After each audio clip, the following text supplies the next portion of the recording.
It's official, my friends. Joao Felix has finally signed on loan for us and has been announced by the football club today. In today's video, I'm going to discuss Joao Felix's first words, whilst briefly looking at some of the stats to show you why we should be excited and what Joao Felix can bring to us.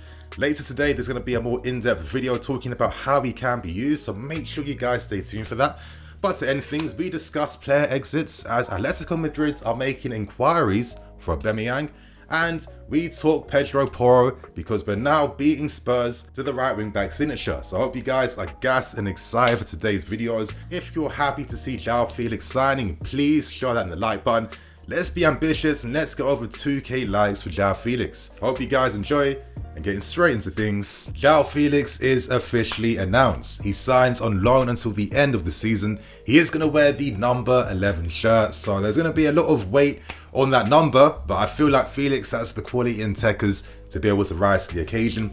And we're going to pay 9.6 million for the loan fee and cover his full 270k a week deal from Atletico Madrid. He's been at Cobham all last night and all this morning. And before we read his first words, I want to let you guys know later today in a few hours time, I'm going to release a big deep dive into Joao Felix in terms of how he's going to help the team, what to expect from him, and what formations he's going to be using. So please make sure you stay tuned for that because I'll put a lot of effort into that. But anyway, let's get into things. So right now, let's head to the club's official website so we can read Joao Felix's first words after signing for us on loan.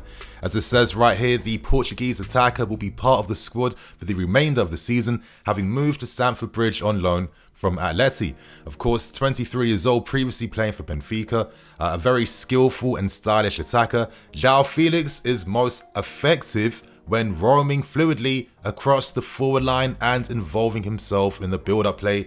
And this is very important that this was mentioned on the club's website because I'll be focusing on this aspect of Joao Felix's style and game, once I release the second video later today. But anyway, let's continue on. As Joao Felix says, Chelsea is one of the great teams in the world, and I hope to help them reach their objectives. So I am very, very happy to be here and very excited to play at Stamford Bridge. Of course, Joao, I'm more excited that you're here, man, and I'm really hoping that this loan move works out how I think it can work out in my head, and I hope we can sign someone like him because this guy can still go right to the top in European football. I don't care about his time at Atletico Madrid. As we can see here, he is spotted alongside Paul Winston-Lee and Christopher Vivell, who are the new transfer team working alongside guys like Graham Potter. So right now, let's look at Joao Felix's stats whilst playing for Atleti during the season. Now here is his percentile stats, and as we can see, things are broken down into the attacking phase, the possession phase, and the defensive phase of his game. Starting with the defensive phase, this guy is no slouch. I mean, of course, if you're playing for Simeone, he's expecting you to improve on your pressing and to work and fight for the team. As we can see, he wins about 81% of his defensive duels. He's defensive duels per 90 minutes in the 75th percentile. And in terms of aerial duels won, he also has some physical presence to help us in attack as well too. So he's not like this weak slouch that won't be able to hack the physicality of the Premier League. You have to realize that whilst playing for Atletico Madrid and being that key danger man, he was constantly getting targeted by opposition players, constantly getting fouled, constantly getting knocks. That explains why he picked up so many injuries whilst playing for Atleti. So he isn't this frail type of Pulisic figure that wouldn't be able to cope with the physicality in the Premier League. But I think for me, the most important part of this map is looking at the possession. As I keep stressing, I'm reading a lot of opinions from people who aren't Chelsea fans, just like football fans in general, talking about the issues at our club. And it always comes down to goals. And the belief is that, we don't put away the chances we create. But the main reality is that we don't create enough quality chances to begin with. And this is where Joao Felix can really help take, put his ideas and this team to another level. In terms of his progressive actions, this guy is elite in my personal opinion. And you can see a brief example of the danger he brings whilst playing for an Atletico Madrid team that doesn't fully suit him to his best abilities. I mean, for God's sake, look at the dangerous passes per 90. We talk about who's the creative presence for Joao Felix. Joao Felix is the creativity. 93rd percentile for dangerous passes. And you can see with the types of variety behind the balls he can play in behind, balls over the top, and using his skill to create space as well to find his teammates' runs. That will be important for your Havertz's and your Raheem Sterling's. Most importantly, look at the progressive passes per 90 minutes. This is why Joao Felix needs more freedom when he's playing. And I really feel like the left channel will be created for him where he can interchange with Mason Mount. He can link up with Kai Havertz, who's dropping deeper. And of course, he can receive from the centre-backs too, if there are times where his dribbling will be needed to help us progress up the field.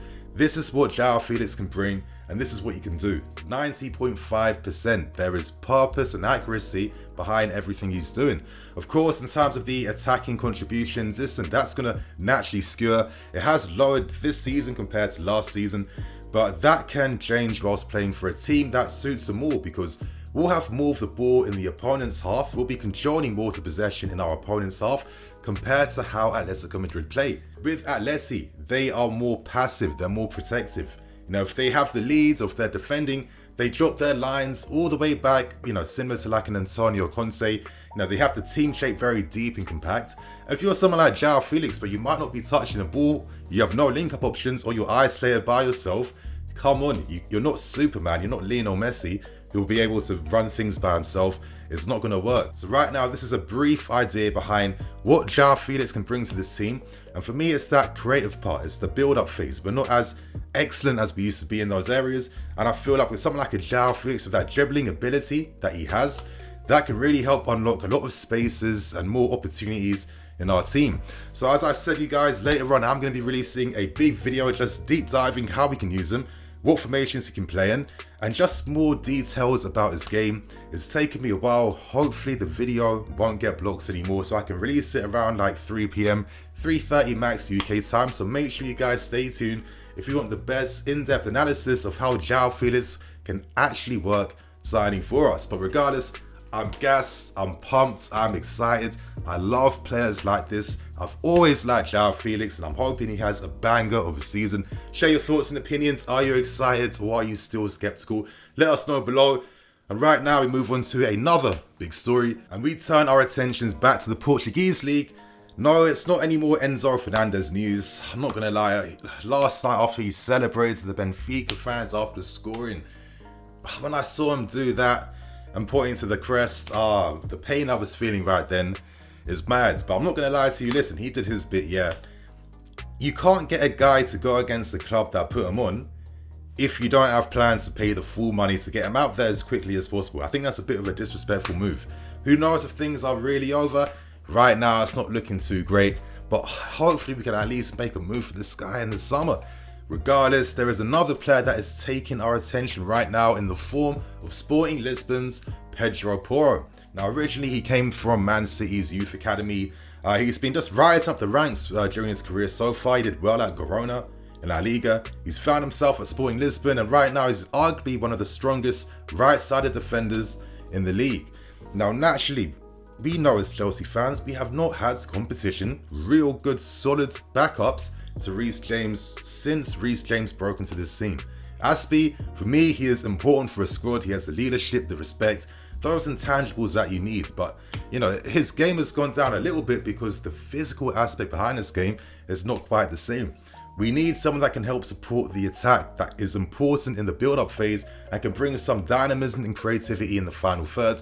And I think Porro is definitely a very interesting and, you know, maybe exciting option. Now, reports in this country are saying that we're fighting Tottenham for his signature, but at the moment, we are beating Tottenham to the race to try and sign him.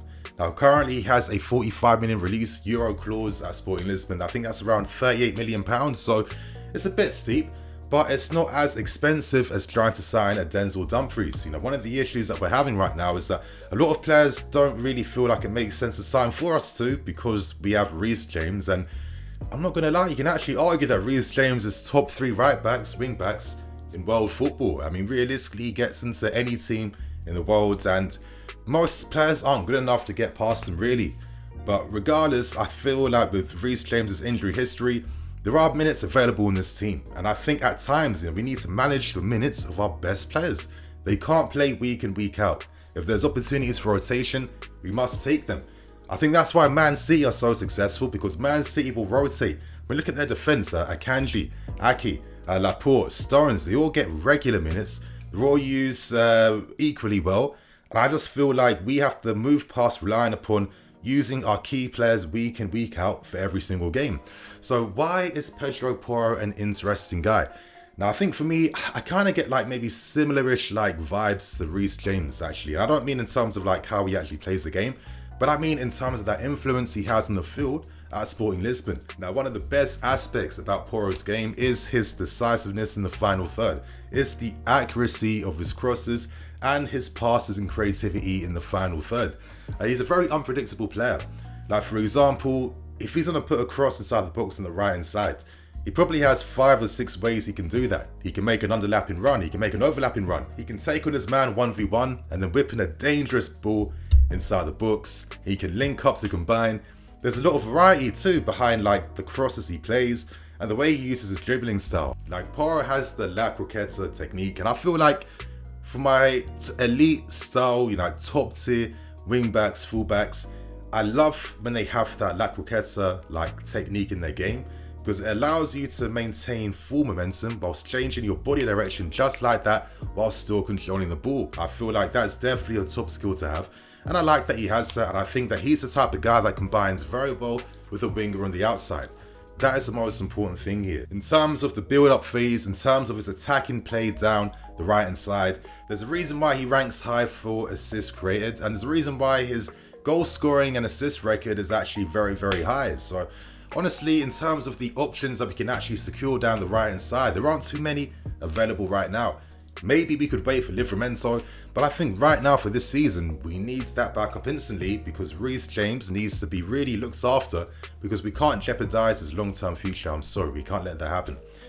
I think Porro is great in those aspects, as I've been saying, but I think defensively he is okay. He's not like amazing, he's not world-class, but I think realistically sometimes, you know, we're a team that should be controlling most of the ball in the opposition half. So certain qualities are important to help us improve the attacking part of our game.